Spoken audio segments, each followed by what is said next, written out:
Welcome to Part 4 of the 5-part Intelios Item Writer Training webinar, Best Practices and Requirements.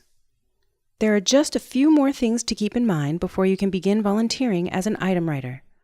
Once you've completed this training webinar, you will be placed in one of our item writing projects. The length of time an item writing project is open varies, and the exam program manager will notify you about those specific details. Your exam program manager will also inform you about the total number of items you are expected to submit. All item writers placed in a project will receive an email with instructions on how to log in to the Epic Pro system, our item writing website, not to be confused with the electronic medical record system of the same name. When you begin working in Pro, there will be a few program elements that will be required before you can successfully submit your new items. Let me explain why those pieces are required or strongly suggested. If you've ever been involved in either creating published research materials or utilizing them, then you know that research must be based upon qualified references. A reference is the exact source of information utilized in the writing of materials presented to a professional community. Each item written for an Intelios exam must be based upon a qualified source of information. This is because, on occasion, a test taker will contest the validity of one of our items, and we then refer to the source identified by the item writer as the basis for key selection. References enable our exams to be defensible and thus highly respected.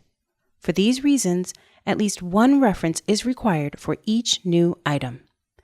Please understand that we are not asking you to go to your favorite chapter in your favorite textbook and pull a question out of that. That is plagiarism, of course, and we don't want that. Draw inspiration for your questions from your daily clinical practice. Once you write about a case, find a source that deals with that topic and reference that.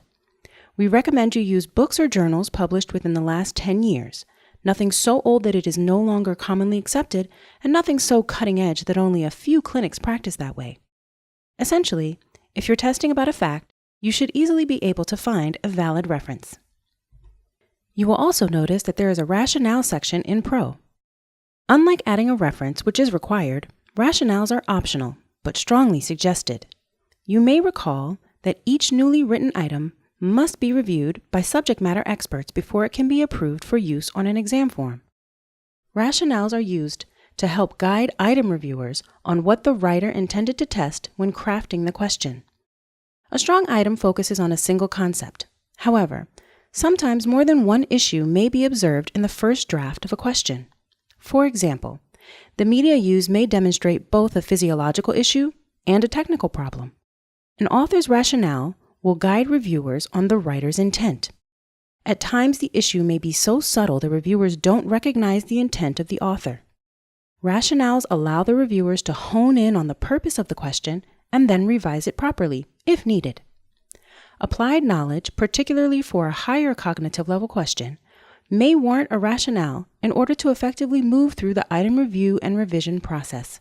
But again, this is not required. Let's go over the full list of what parts of an item are required and those that are a best practice. For each item, you are required to provide 1 stem that ends in a question mark, 4 response options, 1 identified key, the cognitive level or level of difficulty, a content outline-based task assignment, and a reference. In questions with images, you are required to provide at least 1 image and a written cue that there is an image associated with the question by typing "refer to the exhibit." As a best practice, we request that you add a rationale for your STEM so an item reviewer can understand your intention when you wrote the question. You may also add a rationale for just the key or provide one for each response option. Finally, you may add keywords. Keywords are used internally, but can assist program managers or psychometricians when they are searching for items with a particular focus or theme. We have reached the end of the slideshow. Part 5 of this webinar, the final section, is a tutorial of the Epic Pro remote item writing website. Once you complete that, you will be ready to begin writing items, and you should receive your welcome email within 3 to 5 business days. The welcome email will provide you with a link to all 5 parts of this training, as well as other helpful documents, like STEM starters and functional action verbs, as well as the appropriate content outline, standard nomenclature, and media guidelines for your program. As a best practice, refer to these resources often to help with your item writing. This concludes Part 4 of the webinar. Please continue to the next module.